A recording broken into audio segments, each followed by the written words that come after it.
This guest brought to the show a 1900 Bergman cold-painted bronze lamp, which she had purchased while on a personal exhibition. Franz Xavier Bergman was the owner of a Viennese foundry that produced numerous painted and cold-painted bronzes, including oriental, erotic, and animal figures, with the latter often being humanized or whimsical. The cold-painted bronze figure a lamp depicts a man sitting almost cross-legged on a stool on a wonderful carpet, selling a sphinx with its Egyptian attendant in the corner of his tent shop. And then over here he has a water jug. And then over here also is this wonderful Egyptian attendant in the corner. The lamp is referred to as cold-painted because it was produced in Vienna and finished using layers of unfired dust paint, also known as polychrome paint. This technique gives it a distinct and vibrant appearance. Considering the condition and exquisiteness of this piece, it's estimated to be $6,000 to $8,000. Good $50 investment.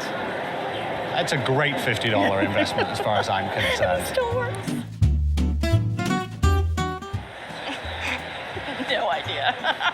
That's amazing.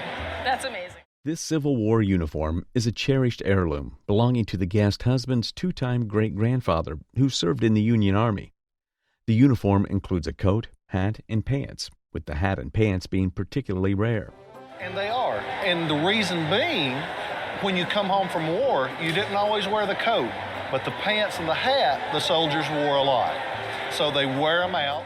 Identified as an infantry uniform, the coat features an eagle button with an I for infantry, shoulder straps indicating the rank of captain, and functional details like cuffs and balloon sleeves.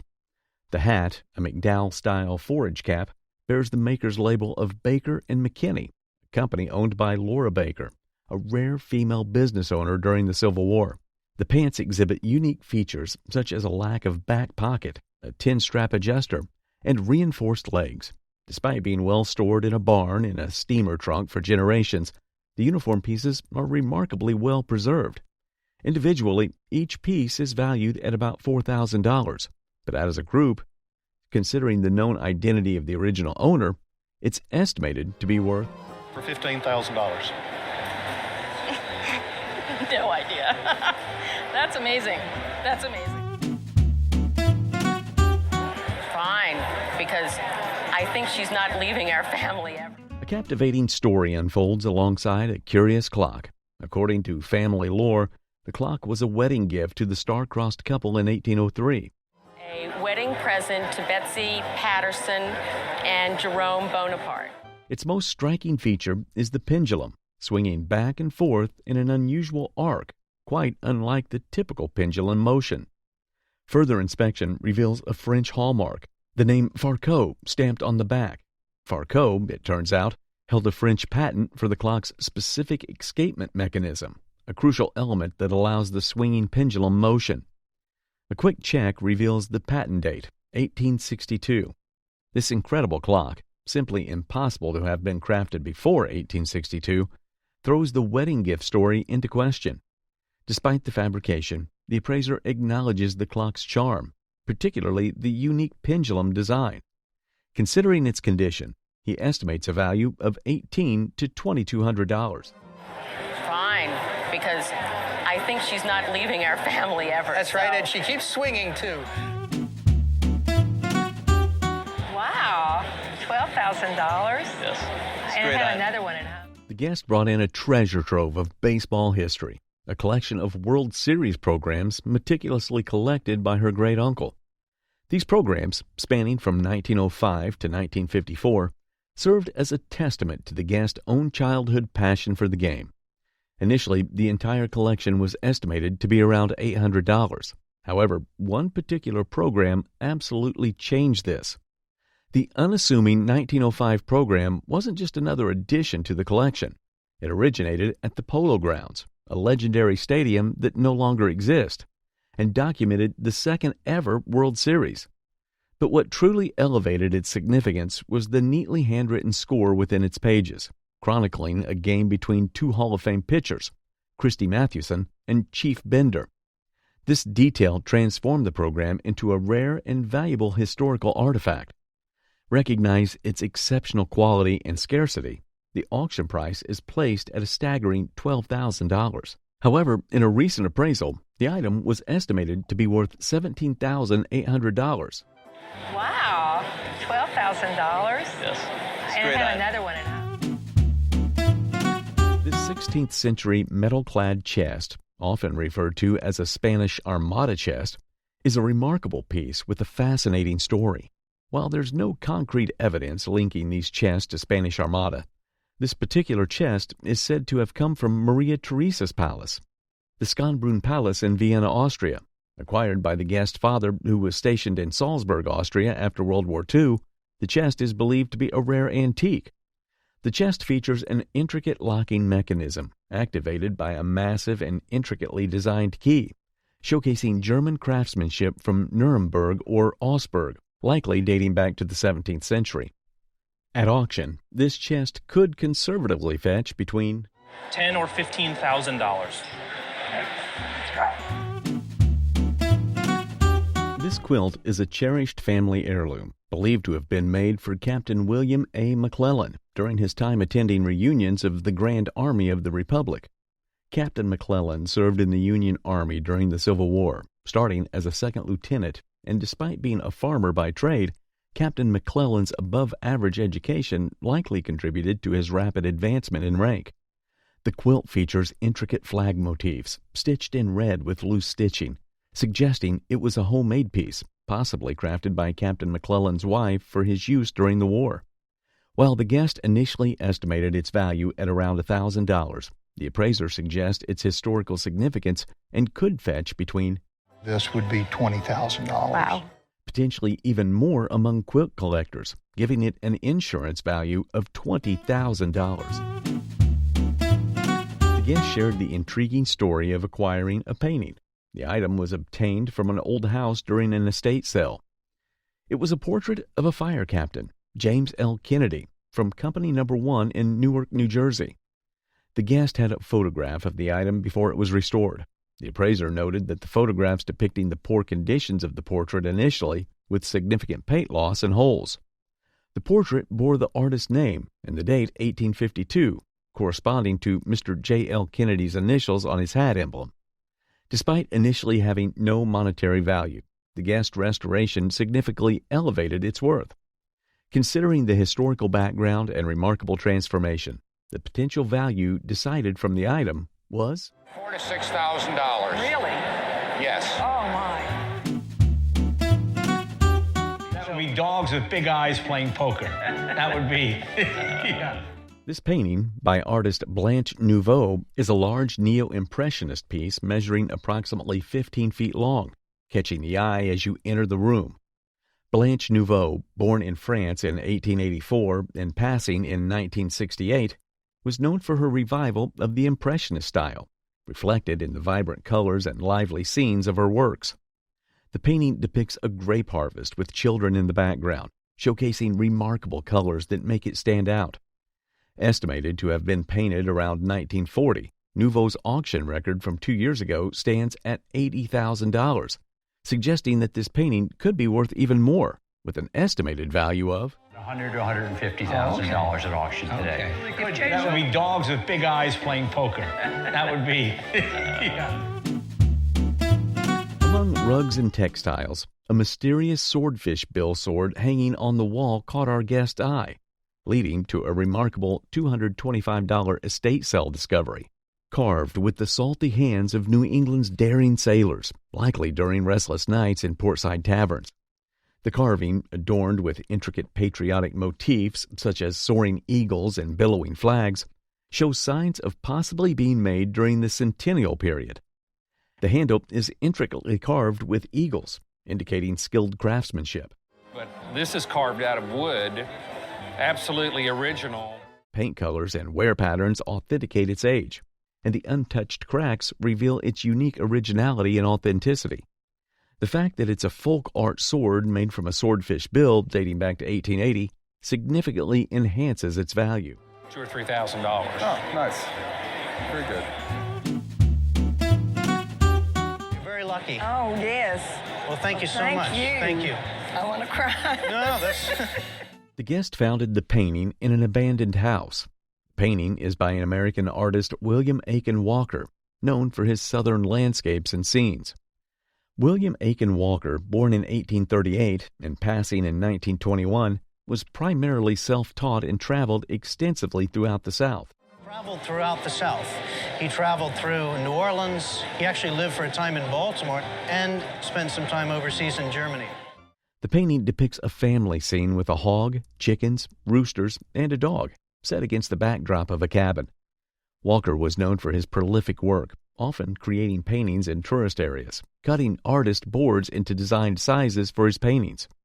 While the exact date of the painting is uncertain, its condition has suffered some scratches, surface abrasions, and yellowing in the sky. With minor restoration, the painting could be improved, and its current estimated value at auction would be between $7,000 and $10,000. Well, it's a terrific thing to find. You're very lucky. Oh, yes. Well, thank you so Thank much. you. Thank you. I want to cry. No, that's... The guest father, a media buyer in advertising, sponsored the first broadcast of The Grinch and received this statue among other sponsorship benefits. The statue stands as a timeless plaster rendition of the iconic Grinch from the beloved 1966 animated Christmas special. It's marked with details of its origin and broadcast. The statue entices animation, Chuck Jones, and Dr. Seuss collectors with its charm. It evokes nostalgia for baby boomers who grew up with the cartoon. Its value is elusive due to similar maquettes, yet it holds significance as a promotional gem. $5,000 and $7,000. Yeah, Wow. It's just a great piece. The guest has been a collector for 10 years with a passion for both old and new bears. She presents a pair of Steve treasures to the appraiser. Examples here of some Steiff bears, and I want to point out some features that really make this particular bear here stand out. These cuddly companions, while both adorable, hold vastly different stories within their plush forms. This early Steve, crafted around 1904 to 1905, boasts unique features that solidify its rarity. The most striking detail is the sealing wax nose, a material Steve only used for a brief period. The guest also points out the boot button eyes, another early design element. While the missing ear tag is a slight drawback, the white mohair fur elevates the desirability of this piece compared to its common brown counterparts. Light brown stitching on the paws and wood shavings for stuffing complete the picture of a meticulously crafted bear. But the true prize lies beneath the surface. X-rays reveal a crucial detail. Precious old deer is a rod bear. This internal metal structure, a rarity in itself, significantly boosts the collectability of the bear. This bear represents the more typical Steiff production. As a result, its value sits at around $20,000. That's which great. is really nice. That's great. Oh, my goodness. Even with the label the way it is, huh? 2 violins, heirlooms passed down from the guest father, a dedicated violin maker and collector. A photograph accompanies her father, captured in his workshop, surrounded by the tools of his trade. All right. So you can see all of his tools in the picture and his workbench, and he seems very hard at it. The guest inherited these items from her mother when she passed away. It bears intriguing inscriptions: Georges Chenot, France, 1855, and Benoist Fleury, France, 1760. Each label boasts a price, hitting at potential value. Label inside the violin, and it says exactly what those tags say. The violins themselves also sport labels with matching information. In the world of violins, replaced labels are a common occurrence, making authenticity a complex puzzle. But this label proclaiming Georges Chenot is masterfully crafted forgery. The appraiser examines the second violin, the one labeled Benoist Fleury. A keen eye for detail and a deep understanding of violin craftsmanship allow the appraiser to see beyond the misleading label. Violin, interestingly enough, has the label of Benoit Fleury. The label also is false in this violin. This violin, crafted in the workshop of renowned London maker from the School of Fent in the 1840s or 1850s, holds a true value of at least $8,000. Oh, my goodness. Even with the label the way it is, huh? This Tiffany lamp, originally belonging to the guest grandmother, was part of their household, but was not recognized as a Tiffany lamp until a appraiser mentioned it during an estate appraisal. The lamp features a bronze harp-shaped standard, a damascene shade in the green of Favril pattern, and dated to 1906. And the beautiful formed pedal base. The lamp was designed for electric use, as indicated by its smaller, fitter rim and the absence of a chain pull. Care must be taken to prevent the chain from banging into the glass to avoid wearing or cracking the pattern. The lamp's value is estimated to be between $6,000 to $7,000 at retail. The book was showcased at the show, who shared that her late husband's aunt was fond of collecting old books. The particular one was a journal of a well-known historical voyage in 1773. The appraiser confirmed it as Parkinson's Journal of the Voyage of the South Sea. It documented Captain James Cook's first voyage round the world, which took place from 1768 to 1771. A man named Sidney Parkinson was part of the voyage. Artist and a botanist, and also something of a linguist. Tasked with documenting botanical and native life. The appraiser shared history about two competing versions of Cook's first voyage being published. The book's version, with illustrations by Sidney Parkinson, was highly desirable.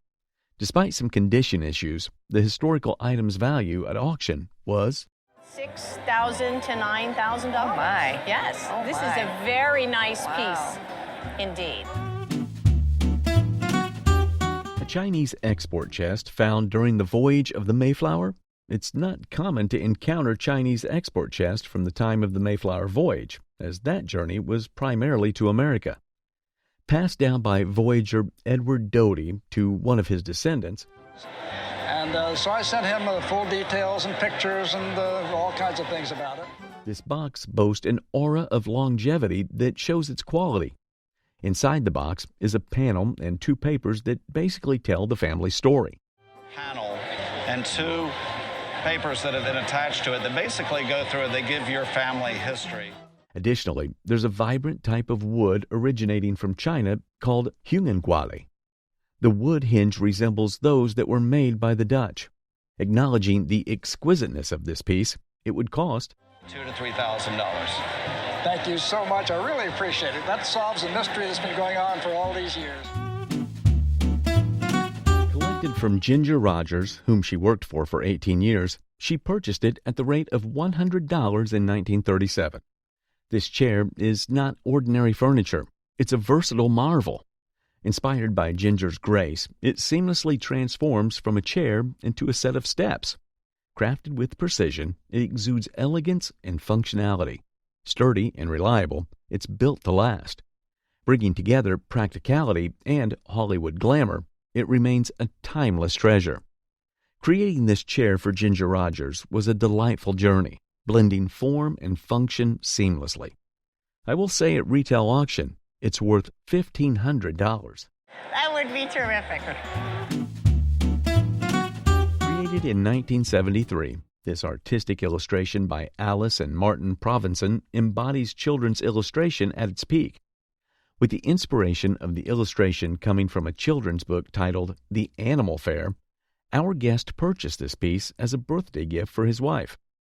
One would think that because it looks like art for children, it won't be in demand.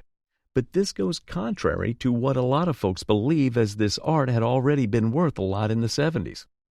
This piece of art consists mostly of a litter of animals, well curated into an artistic piece.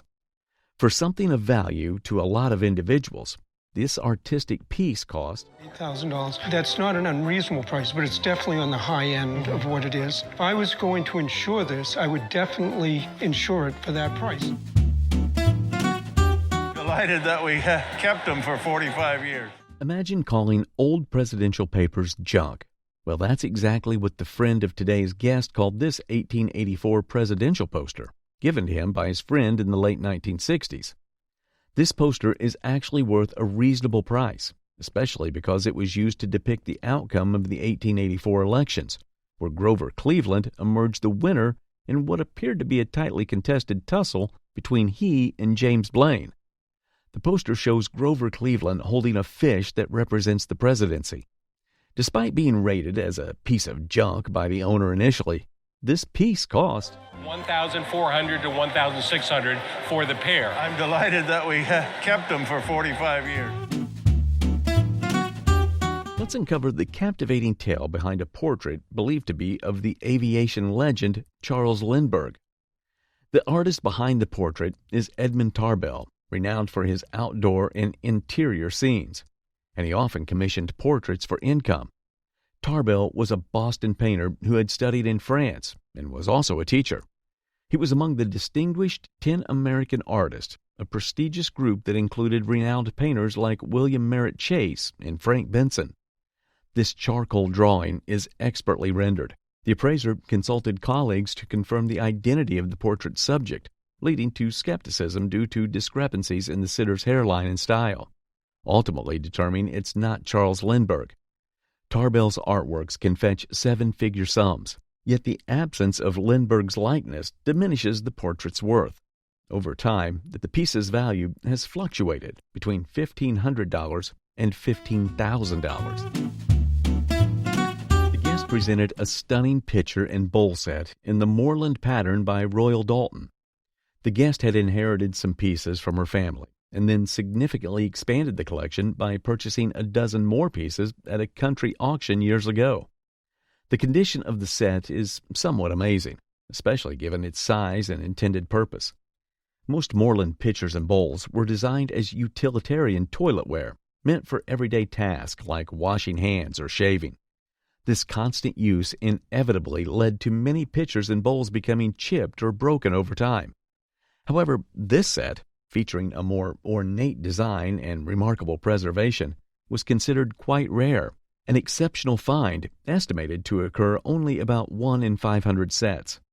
The estimated value of this Moreland pitcher and bowl set at auction is between $1,000 and $1,500. This will not change my lifestyle. Okay. The guest brought in a mysterious artwork for appraisal. It turned out to be a concept piece designed by Clem Hall for the famous horror movie Rosemary's Baby. Clem Hall was an Imagineer during the 1970s and 1980s and was known for his work on such park attractions as the Haunted Mansion, Space Mountain, and many more. Rosemary's Baby is a 1968 American psychological horror film written and directed by Roman Polanski, based on Ira Levin's 1967 novel of the same name. The loose and atmospheric style perfectly captures the creepy mood of the film.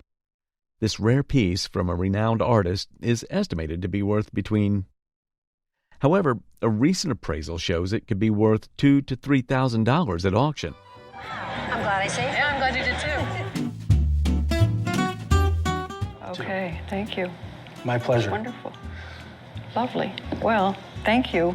And thank you from my grandmother. Love letters have a unique ability to reveal the essence of one's journey. Through M.K. Gandhi's intimate correspondence with Julia Scott Dick MacDonald, we uncovered the profound transformation he underwent during his time in Johannesburg, South Africa. Gandhi's letters to Julia Scott Dick MacDonald unveil a unique period in his life in Johannesburg. These letters are personal and touching. Gandhi bids Julia farewell and gives her a glowing recommendation letter upon her marriage.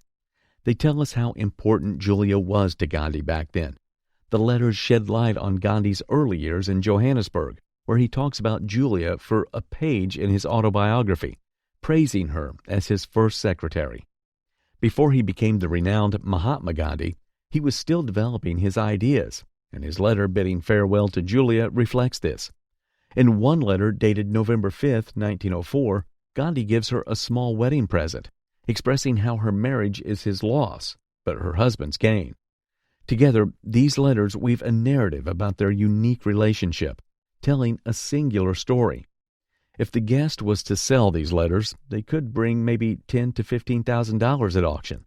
But considering their emotional and historical value, they're worth about $20,000 for both to keep them safe. Okay, thank you.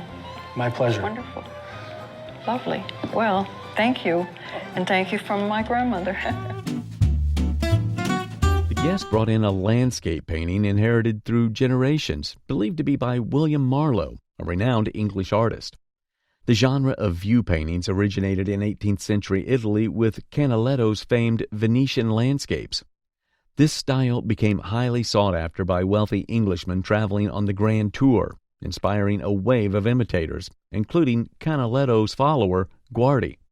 Upon returning from his own Italian travels, Marlowe incorporated the view painting style into his repertoire, creating expansive landscapes of British scenes. His success and influence led to a school of followers who adopted his style, making the attribution of similar paintings a challenge. This painting has Marlowe's period and style all over it.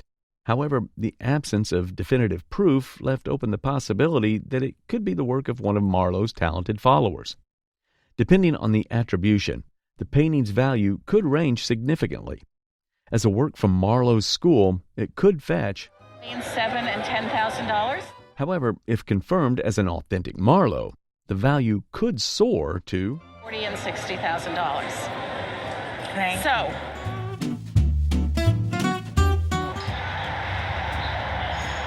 That's great to know. Yeah. This elegant timepiece isn't just a watch. It's a family heirloom passed down through generations.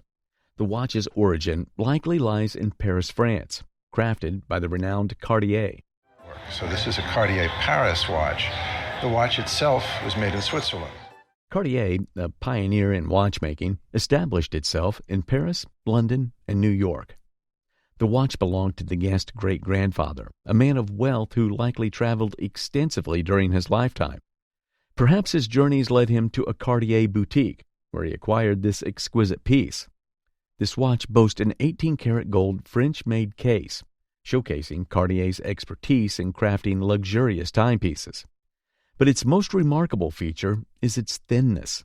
Back then, creating a thin watch while incorporating complications was a significant feat, a testament to Cartier's innovative design. This particular watch is a minute repeater, a rare and sophisticated complication.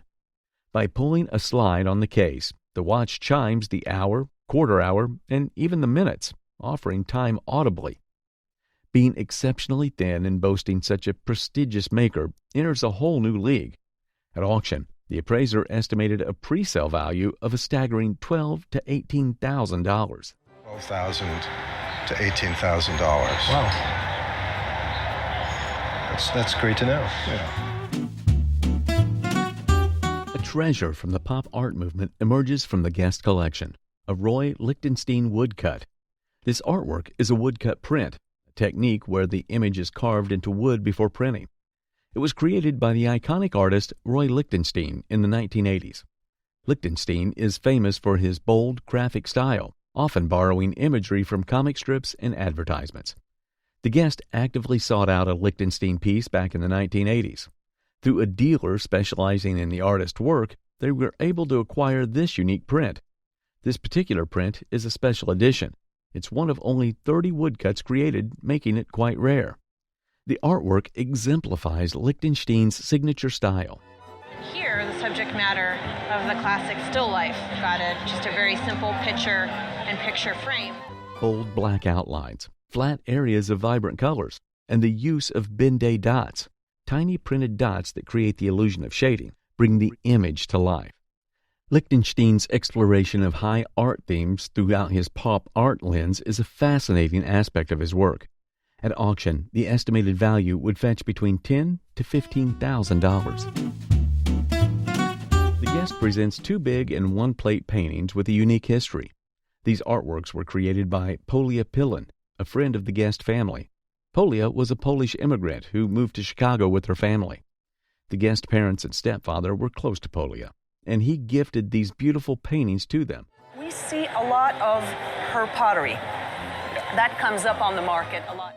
The earlier piece, dated 1932 and signed with her maiden name, is a striking portrait in the Fauve style.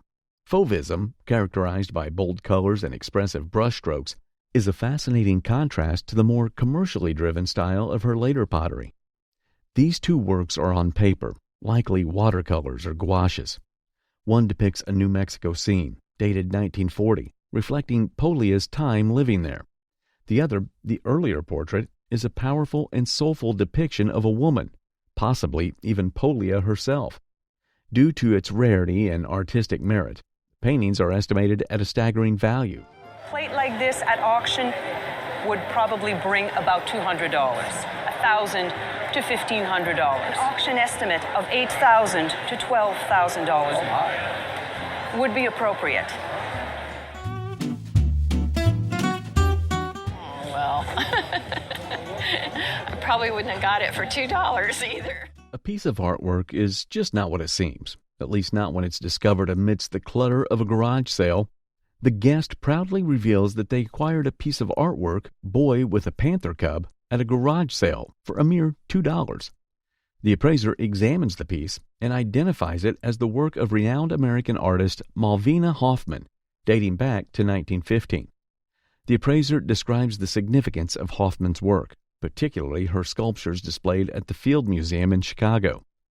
The piece in question, originally designed as a fountain, showcases exquisite craftsmanship and symbolism, depicting a boy with a panther cub, possibly representing a follower of Bacchus.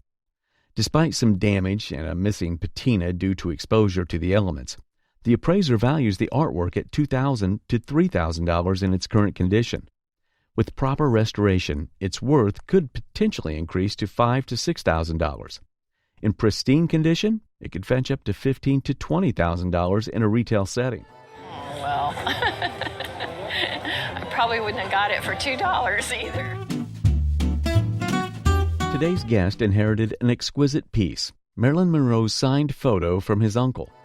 I had an uncle, Jack Petrie, who was a gifted musician. Marilyn Monroe was an American actress and model who was famous for her beauty and acting prowess. The signed photo came as a gift for our guest grandparents, and this is evident in the signature, which says to Mom and Pop Pete. Since Marilyn was a famous personality, there were doubts that the picture was actually signed by her, but evidence from the ink color, which is red, shows that it was signed by her. That red ink meant it was signed by Marilyn or green ink. The picture was likely taken for one of her films in the early 50s, and because of that, the value would be on a high side, and so it would likely cost $20,000 to $30,000 at auction. I'm floored. Wow. And he was using it for a dog dish. Dishes do not remain simple vessels when they intertwine with the spirit of Santa Claus. The guest had brought 3 pieces of Santa dishes to the appraiser. One of them had been sitting on the ground at a yard sale among other pet items, seemingly mistaken for a dog dish. However, the guest, who was collecting Christmas memorabilia, saw its value and acquired it for just $1. The appraiser noted that all 3 pieces bore the mark of Roseville pottery, a significant maker in the American art pottery movement. They explained that Roseville had produced a variety of pieces, including the juvenile wearer set to which the Santa dishes belonged. Despite the decline in value of Roseville pieces in recent years, this particular set, with its sought-after Santa pattern, remained highly desirable and hard to find. As per the appraiser, between $1,000 and $1,500. Wow. And he was using it for a dog dish. Maps are not mere pieces of paper. They are windows into history, geography, and human creativity. The guest presented a map of Manhattan purchased at auction approximately 5 years ago. The appraiser remarked on its typical representation of New York City during the period, noting the skilled engraving by David Burr, a renowned map maker known for atlases of New York State. The map, dating back to January 1829, exhibited well-preserved contemporary coloring, indicative of careful storage. Its depiction showcased the development of Manhattan from its early stages to the Wall Street era, with notable omissions such as Central Park.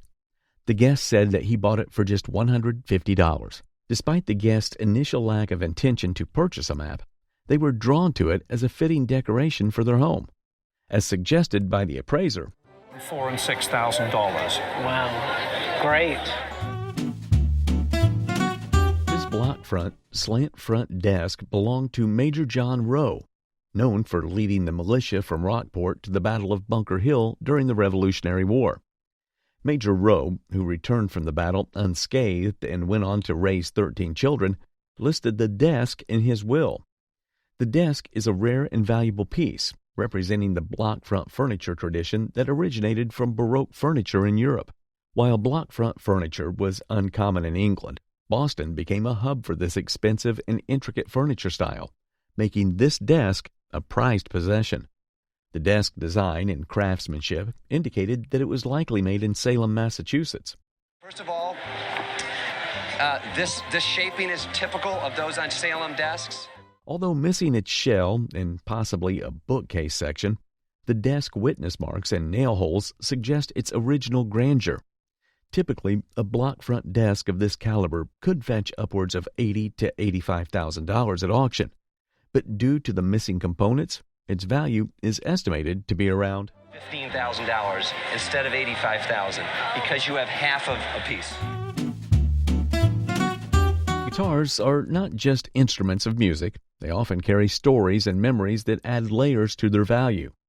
The guest recounted the history of the guitar, explaining that it originally belonged to their father, who purchased it in 1953 from a pawn shop in Dallas. Despite being marked with the year 1952 on the neck, the guest confirmed the purchase year based on their father's account. They mentioned that the neck had been removed, revealing the initials TG 825-52 and confirming its vintage. The appraiser further examined the guitar's characteristics, noting the serial number on the bridge and the unique features consistent with guitars from 1952, such as the pole pieces and screw styles. They emphasized the significance of the initials TG, indicating that Tadeo Gomez, a renowned neck carver for Fender, crafted the neck, making guitars with his necks highly esteemed. As per the appraiser, $25,000 as a bottom end, but probably closer to $30,000 because it's so clean for the year, and just in consideration that it is Tadeo Gomez. Wow. So a collector would mean a great deal. It's not every day you see something of value passed down to someone who's not a member of their family, but this Henry Bertoia sculpture and book tells a different story. Created by Henry Bertoia, a sculptor who originally did jewelry design, this sculpture, called a Cenobiont sculpture, is made of bronze, which is closely soldered together to evoke quality. The works of Henry Bertoia are highly sought after because they communicate peak originality. In fact, one of the public pieces in 2014 sold for $440,000. With this being no different, the guest would be excited to find what the piece cost. $20,000 to $25,000. Wow, nice. Yeah. Thank you. We've always heard that art speaks, but this painting by Domingo Ulloa speaks volumes more than the average painting. Domingo Ulloa was an artist called the father of Chicano art. With Domingo's work usually being political and showing the dire nature that migrants pass through, this particular painting takes a different turn to feature what seems to be a kind of celebration among migrant workers in a farm. A weekend after probably a hard week of work, and this is how they would relax and entertain themselves on a weekend. For a painting drawn in 1976, this painting exudes quality, but for good reason. Since it's in the 21st century, there's been increased interest in Domingo's Chicano art. It's no wonder it auctions at the valuable cost of $3,000 to $5,000. Very nice.